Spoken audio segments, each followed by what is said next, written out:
Cult ಮತ್ತೆ land lord ಎರಡು ಮೂವಿಗಳು ರಿಲೀಸ್ ಆಗಿದೆ. ನಾನು ಕನ್ನಡ ಸಿನಿಮಾ ಪ್ರೇಕ್ಷಕರ ಹತ್ರ ಬೇಡ್ಕೊಳ್ಳೋದಿಷ್ಟೇ, ದಯವಿಟ್ಟು ನಮ್ಮ ಕನ್ನಡ ಸಿನಿಮಾಗಳನ್ನ ಬೆಳೆಸೋಣ. ಯಾರು ಹೀರೋ ಯಾರು ಹೀರೋಯಿನ್ ಇವೆಲ್ಲವನ್ನು ನೋಡೋದ್ ಬಿಟ್ಟು ಇದು ಒಂದು ಕನ್ನಡ ಸಿನಿಮಾ, ಇದನ್ನ ನಾವು ನೋಡ್ಬೇಕು ಅಂತ ದಯವಿಟ್ಟು ಎಲ್ರು ಥಿಯೇಟರ್ಗೆ ಹೋಗ್ಬಿಟ್ಟು ಕನ್ನಡ ಸಿನಿಮಾಗಳನ್ನ ನೋಡಿ ಬೆಳೆಸೋಣ. ಯಾಕೆ ನಾನು ಇದನ್ನ ಪರ್ಟಿಕ್ಯುಲರ್ ಆಗಿ ಹೇಳ್ತಾ ಇದ್ದೀನಿ ಅಂತಂದ್ರೆ, ಫ್ಯಾನ್ ವಾರ್ಗಳು ತುಂಬಾ ಜಾಸ್ತಿ ಆಗ್ತಾ ಇವೆ. ಅಂಡ್ ಹೋದ ವರ್ಷ ಇಯರ್ ಎಂಡಿಂಗ್ ಅಲ್ಲಿ 3 ಸಿನಿಮಾಗಳು ಬರ್ತವೆ, ಮಾರ್ಕ್ 45 ಮತ್ತೆ ಡೆವಿಲ್. ಈ 3 ಸಿನಿಮಾಗಳು ಬಂದಾಗ ಸಿಕ್ಕಾಪಟ್ಟೆ ಫ್ಯಾನ್ ವಾರ್ಗಳಾದವು.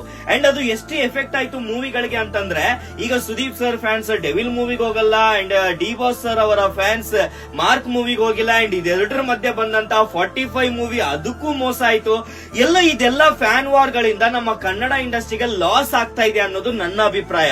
ಸೊ ದಯವಿಟ್ಟು ಈ ಫ್ಯಾನ್ ವಾರ್ಗಳನ್ನ ಬಿಟ್ಟು ಎಲ್ಲರೂ ನಮ್ಮವರೇ, ನಮ್ಮ ಕನ್ನಡ ಸಿನಿಮಾ ಅಂತ ತಲೆಯಲ್ಲಿಟ್ಕೊಂಡು ಎಲ್ರು ದಯವಿಟ್ಟು ಥಿಯೇಟರ್ಗೆ ಹೋಗ್ಬಿಟ್ಟು ಸಿನಿಮಾಗಳನ್ನ ನೋಡೋಣ.